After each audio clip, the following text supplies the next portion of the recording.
الحمد لله رب العالمين والعاقبة للمتقين والصلاة والسلام على رسوله الأنبياء والمرسلين আমার প্রিয় ভাইরা, আজ আমি কোনো মাসআলা বা ফিকহি বিতর্ক নিয়ে আসিনি।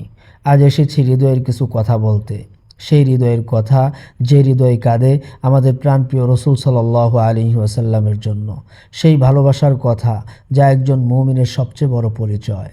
একবার চোখ বন্ধ করে দেখুন তো, আপনি দাঁড়িয়ে আছেন উত্তপ্ত মরুভূমির বুকে। তৃষ্ণায় আপনার বুক ফেটে যাচ্ছে, মাথার উপরে গনগনে সূর্য, জিহ্বাটা বের হয়ে যাওয়ার উপক্রম। এমন সময় আপনি দেখলেন ওই দূরে একজন মানুষ আপনার দিকে তাকিয়ে অজোরে কাঁদছেন। আপনি গিয়ে জিজ্ঞেস করলেন, জনাব, আপনি কাঁদছেন কেন? তিনি অশ্রুসিক্ত চোখে বললেন, আমি আমার ভাইদের দেখতে না পেয়ে কাঁদছি, যারা আমাকে দেখেনি কিন্তু আমার উপরে ঈমান আনবে। তাদের জন্য আমার মন কাঁদছে। বলুন তো, সেই মানুষটি কে হতে পারে? সেই মানুষটি আর কেউ নন, তিনি আমাদের নবী, পেয়ারা নবী, মুহাব্বতের নবী, রহমতুল্লিল আলামিন, সৈয়দুল মুরসালিন, খাতামুন নবিয়্যিন, মুহাম্মদুর রাসূলুল্লাহ সাল্লাল্লাহু আলাইহি ওয়াসাল্লাম। তিনি আমাদের জন্য কেঁদেছেন। তিনি শুধু কান্না করেননি, বরং 1400 বছর আগে আমাদের কথা ভেবে বেকুল হয়েছেন। হায় হায়, আমরা যদি সেই নবীকে চিনতে পারতাম, আমরা যদি সেই নবীকে জানতে পারতাম। প্রিয় ভাইয়েরা আমার, যেই নবী মুহাম্মদ আরবি সাল্লাল্লাহু আলাইহি ওয়াসাল্লামকে উদ্দেশ্য করে আল্লাহ সুবহানাহু ওয়া তাআলা আয়াতে কারিমা অবতীর্ণ করেছেন, ওয়া মা আরসালনাকা ইল্লা রাহমাতাল লিল আলামিন। যেই নবীকে উদ্দেশ্য করে আল্লাহ সুবহানাহু ওয়া তাআলা আয়াতে কারিমা অবতীর্ণ করেছেন, লাকাদ কানা লাকুম ফি রাসূলিল্লাহি উসওয়াতুন হাসানাহ। আল্লাহ সুবহানাহু ওয়া তাআলা আরো বলেছেন, ইন্নাকা লাআলা খুলুকিন আযীম। আল্লাহ সুবহানাহু ওয়া তাআলা আরো বলেছেন, মান ইউতি'আর রাসূল ফাকাদ আতা আল্লাহ। এখন নিজেকে প্রশ্ন করুন তো, যে নবী আমাকে না দেখেও আমার জন্য এত ভালোবেসেছেন, এত কান্না করেছেন, আমি কিভাবে তার কথাকে, তার দেখানো পথকে সামান্য যুক্তির বেড়াজালে ফেলে অস্বীকার করছি? কিভাবে বলি আমার জন্য শুধু কোরআনই যথেষ্ট, হাদিসের কোনো প্রয়োজন নেই? প্রিয় ভাইয়েরা, আমি আপনাদেরকে জিজ্ঞেস করতে চাই, আমি আপনাদের কাছ থেকে জানতে চাই, সাহাবাদের ভালোবাসার দিকে একবার তাকিয়ে আপনারা জবাব দিবেন। তারা কি শুধু কোরআন পড়তেন, নাকি রসুল সাল্লাল্লাহু আলাইহি ওয়াসাল্লামের প্রতিটি নিঃশ্বাসকেও নিজেদের জন্য পাথেয় মনে করতেন? প্রিয় ভাইয়েরা আমার, অবশ্যই কমেন্ট সেকশনে জানিয়ে দিবেন, মনে পড়ে কি সিদ্দিকে আকবর আবু বকর রাদিয়াল্লাহু তাআলা আনহুর কথা? মেরাজের অবিশ্বাস্য ঘটনার কথা শুনে মক্কার কাফের ও মুশরিকরা যখন তাকে উপহাস করছিল, তিনি কি বলেছিলেন?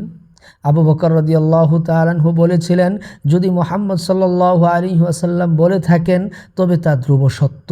আমি তো এর চেয়েও অবিশ্বাস্য কথা বিশ্বাস করি যে তার কাছে সকাল সন্ধ্যা আসমান থেকে ওহী আসে। তিনি কোনো যুক্তি খুঁজেননি, কোনো প্রমাণ চাননি। তার কাছে রসুলের মুখের কথাই ছিল সবচেয়ে বড় দলিল। আর আমরা রসুল সাল্লাল্লাহু আলাইহি ওয়াসাল্লামের কথা যা সহিহ সনদে আমাদের কাছে পৌঁছেছে তা নিয়ে প্রশ্ন তুলছি। আমাদের ঈমান কি আবু বকর রাদিয়াল্লাহু তাআলা আনহু এর ঈমানের চেয়েও শক্তিশালী হয়ে গেছে? আব্দুল্লাহ ইবনে ওমর রাদিয়াল্লাহু তাআলা আনহুর কথা একবার ভাবুন তো। তিনি সফরে এক জায়গায় এসে নিজের উটটিকে ঘোরাতে লাগলেন, ফেরাতে লাগলেন। সাহাবায়ে কেরাম রাদিয়াল্লাহু তাআলা আনহুম আজমাইন তথা তার সঙ্গীরা জিজ্ঞেস করলেন, আপনি এখানে উটটি ঘোরাচ্ছেন কেন? তিনি জবাব দিলেন, আমার ঠিক মনে নেই, তবে আমি রসুল সাল্লাল্লাহু আলাইহি ওয়াসাল্লামকে এখানে তার উটটি ঘোরাতে দেখেছিলাম। সুবহানাল্লাহ, সুবহানাল্লাহ। এটা কোনো ফরজ বা ওয়াজিব ছিল না, এটা ছিল নিছকই ভালোবাসা। রসুল সাল্লাল্লাহু আলাইহি ওয়াসাল্লাম করেছেন, তাই আমিও করছি। এই ছিল তাদের প্রেম, এই ছিল তাদের মহাব্বত ও ভালোবাসা। আর আমরা সেই রসুল সাল্লাল্লাহু আলাইহি ওয়াসাল্লামের স্পষ্ট আদেশ নিষেধ, তার সালাতের পদ্ধতি, তার জীবন ধারণের নীতিকে অস্বীকার করে চলছি। উহুদের যুদ্ধে সেই আনসারী মহিলার কথা কি ভোলা যায়, যার পিতা, ভাই এবং স্বামী তিনজনে শহীদ হয়েছেন। যুদ্ধের পর সবাই যখন তাকে একে একে দুঃসংবাদ দিচ্ছিলেন, তিনি বেকুল হয়ে একটাই প্রশ্ন করছেন, রসুল সাল্লাল্লাহু আলাইহি ওয়াসাল্লাম কেমন আছেন? রসুল সাল্লাল্লাহু আলাইহি ওয়াসাল্লাম কী অবস্থায় আছেন, কোথায় আছেন? যখন তাকে বলা হলো তিনি জীবিত আছেন, ভালো আছেন, সুস্থ আছেন, তখন তিনি স্বচক্ষে নবীজিকে দেখে বলে উঠলেন, হে আল্লাহর রসুল, আল্লাহর কসম করে বলছি, হে আল্লাহর রসুল, আপনাকে দেখার পর আমার সকল মুসিবত, দুঃখ, দুর্দশা দূরীভূত হয়ে গেছে। ভাইয়েরা আমার, এটাই ছিল ভালোবাসা। এই ভালোবাসার সামনে পৃথিবীর কোনো যুক্তি, পৃথিবীর কোনো প্রশ্ন, কোনো দর্শন, কোনো কিছুই টিকে না। হাদিস কি? হাদিস তো কোনো সাধারণের বই নয়, কোনো সাধারণ কথার বা গল্প, কিস্সা কাহিনীর কোনো একটি গ্রন্থ নয়। হাদিস হলো রসুল সাল্লাল্লাহু আলাইহি ওয়াসাল্লামের ভালোবাসার ডায়েরি। হাদিস হলো তার হাসি কান্নার জীবন্ত প্রতিচ্ছবি।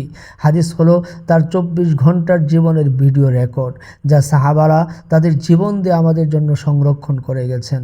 আপনি যখন হাদিস পড়েন তখন আপনি জানতে পারেন রসুল সাল্লাল্লাহু আলাইহি ওয়াসাল্লাম কীভাবে হাসতেন। আপনি জানতে পারেন উম্মতের দুঃখে তার চোখ দিয়ে কিভাবে অশ্রু গড়িয়ে পড়ত। আপনি জানতে পারেন তিনি কিভাবে দুর্বল ও এতিমদের মাথায় হাত বুলিয়ে দিতেন। হাদিসকে অস্বীকার করা মানে রসুল সাল্লাল্লাহু আলাইহি ওয়াসাল্লামের জীবন্ত প্রতিচ্ছবিকে অস্বীকার করা। এর অর্থ হলো আপনি বলছেন, হে আল্লাহর রসুল, আপনার দেওয়া কোরআন মানি, কিন্তু আপনার জীবন, আপনার পাথেয়, আপনার ব্যাখ্যা, আপনার ভালোবাসা আমার প্রয়োজন নেই। এর চেয়ে বড় অকৃতজ্ঞতা আর কি হতে পারে?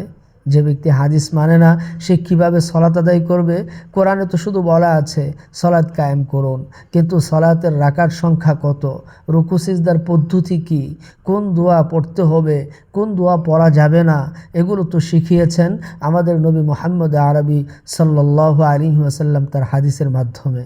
যে ব্যক্তি হাদিস অস্বীকার করে সে কিয়ামতের দিন কোন মুখে রসুল সাল্লাল্লাহু আলাইহি ওয়াসাল্লামের সামনে দাঁড়াবে? কোন মুখে তার কাছে হাউজে কাউসারে পানি চাইবে? কোন মুখে তার শাফাআত কামনা করবে? প্রিয় ভাইয়েরা আমার, রসুল সাল্লাল্লাহু আলাইহি ওয়াসাল্লামের মহাব্বতের কথা আল্লাহই তো বলে দিয়েছেন, কুল ইন কুনতুম তুহিব্বুনাল্লাহ ফাত্তাবিউনি ইউহিব্বুকুমুল্লাহ। রসুল সাল্লাল্লাহু আলাইহি ওয়াসাল্লামের মানার কথা আল্লাহই তো বলে দিয়েছেন, আতিউল্লাহ ওয়া আতিউর রাসূল, আল্লাহর আনুগত্য করো রসুলের। প্রিয় দর্শক, এরপরেও যে সকল ভাইয়েরা আল্লাহর রসুল সাল্লাল্লাহু আলাইহি ওয়াসাল্লামকে নিয়ে বাজে ধরনের অশালীন মন্তব্য করবেন, তাদের জন্য দোয়া করছি, আল্লাহ আপনি তাদেরকে বোঝার মতো তৌফিক দান করেন। আপনি তাদের অন্তরে আপনার হাবিবের ভালোবাসা, মোহাব্বতকে ঢেলে দেন। হে আল্লাহ, এরা বোঝে না, এদেরকে বোঝার মতো তৌফিক দান করেন। প্রিয় দর্শক, আজকে এই পর্যন্তই। ভালো থাকুন, সুস্থ থাকুন। কথা হবে অন্য কোনো বিষয় বা প্রসঙ্গ নিয়ে অন্য সময়ে।